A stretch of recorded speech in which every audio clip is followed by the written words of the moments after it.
I founded many startups, 8 in total, and they're all education. Education, what is it? Is it knowledge transfer? Is that what teachers and education schools do? Because if that's what they do, guess what? AI and computers can do it better. So my belief for a very long time was education is not knowledge. Then what is education? I think it's very common for most humans to want to become an expert at something. But every time you become a founder, especially in a company that's even slightly different from the one you did before, you have to prepare to be stupid again.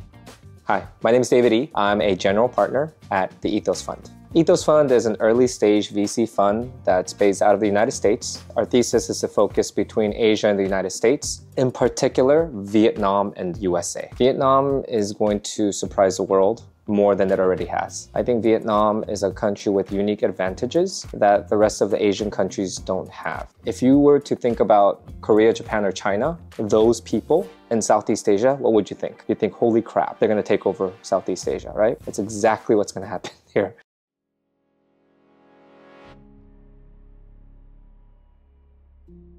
The word entrepreneur didn't exist in my vocabulary when I was a kid, as my parents were immigrants into the United States. So the only option they gave me was doctor, lawyer.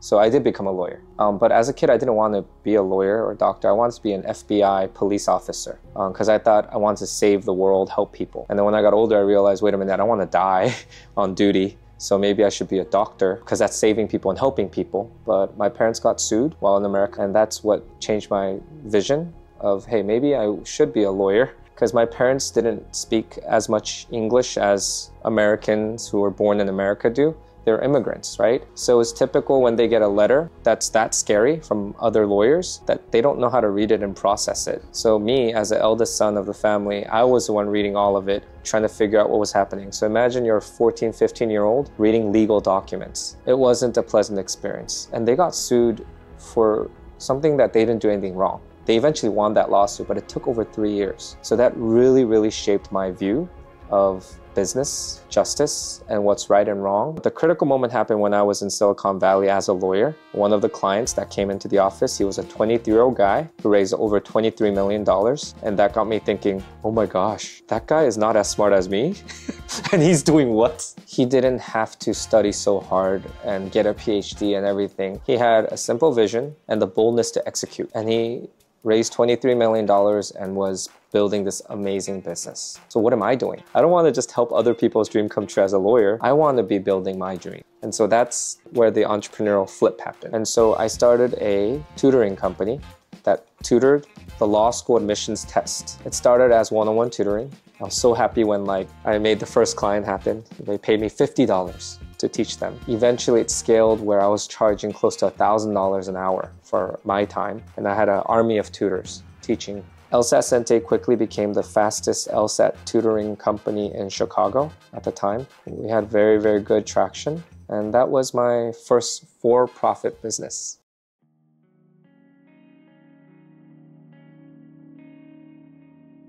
I founded many startups, 8 in total, and they're all education. Education, what is it? Is it knowledge transfer? Is that what teachers and education schools do? Because if that's what they do, guess what? AI and computers can do it better. So my belief for a very long time was education is not knowledge. Then what is education? Some people think it's learning. Some people think it might be assessing, testing.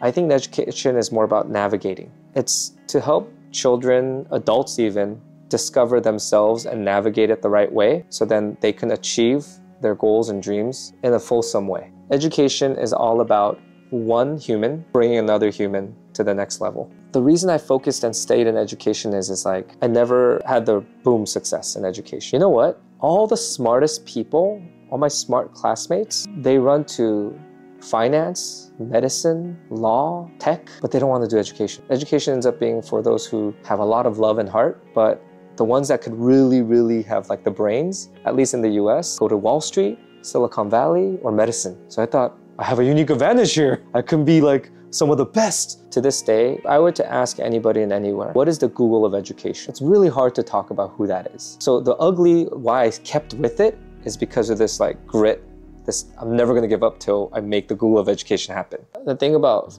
starting a company is always there's something new to learn. When you think you know how to do sales, you realize, wait, this next company, the clients and the users are a little bit different, and that already challenges and changes things. I got more and more confident in not being afraid of making mistakes and just doing things. And I guess you have to be okay with pain, just doing it. And then you have to be just really, really good at learning fast. So think about that learner's attitude. If you want to be good at learning, you have to first have the right heart, humble.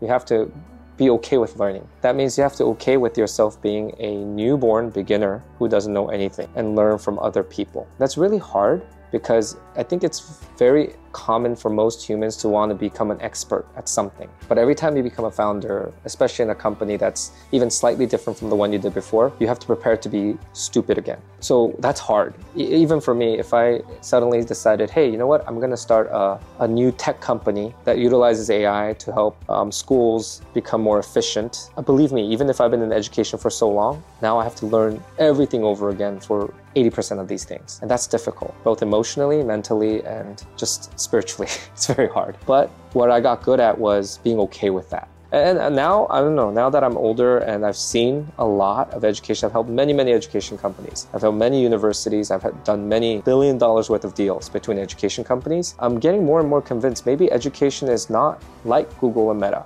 Maybe education is more like church or temple. It's local. It has to be. Maybe it shouldn't be this global empire.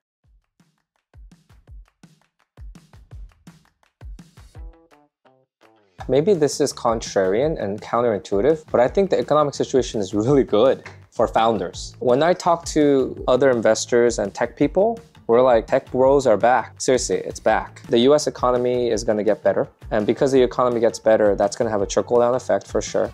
Simply because the US capital markets, if it buys more, it's better for the startup ecosystem globally. So put it this way. Yes, it's unfortunate for some economies, but for startups, it's good that the stock market does well. For startups, it's good that there's more activity amongst like innovation and buyers. Startups care about what? Are the big capital markets buying? M&As are happening or not? And I think more M&As are going to happen now. Before there was very little M&A post-COVID. It was like very dry. And last but not least, I think for Vietnam at least, Vietnam stands to win between the US-China war. Vietnam has played this bamboo diplomacy where no matter who wins, they're gonna win. And so for Vietnam, I think it's winning season. It's just only gonna get better.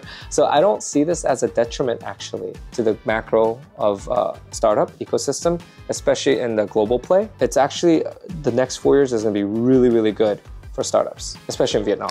There's a lot of early stage money here, but not enough middle and growth stage money in Vietnam. That's why you have to rely on global money. Pre-seed, seed stage, we're putting money in, and then we quickly have to bring global money. Why? Because after series like B, there isn't Vietnam capital. And a lot of the Vietnamese conglomerates like Vingroup, Masan, like Vinamilk, like all of these people with money, they're CVCs. They have their way of investing, but it's not their job to fund the venture.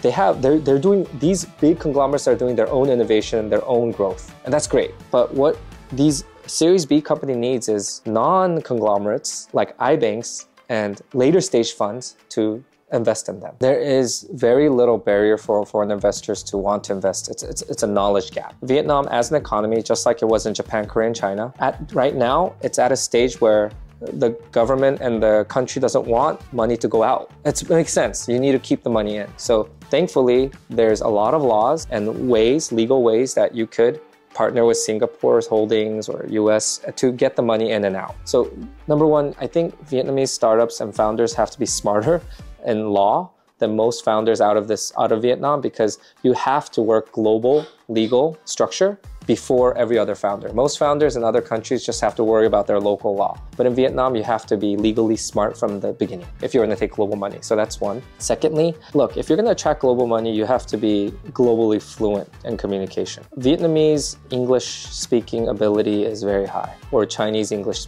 speaking ability. Look, the biggest capital markets in the world are America, USA, and China. And when you're pitching to investors there, you need to speak their language. That's not a bad thing. I think Singapore, Korea, Japan, Vietnam, Indonesia, all of these countries have to rely on the bigger markets. It's normal. And in that, Vietnam is already doing a very good job. But for founders, that means you have to be very good at communicating in one of those two languages to a level where you can convince people, right? So here's the challenge, I think, for many Vietnamese founders is how do you have a third culture mindset without having been born in another country? It's very simple. Go to another country. Go to Indonesia. Go to Thailand. I don't care.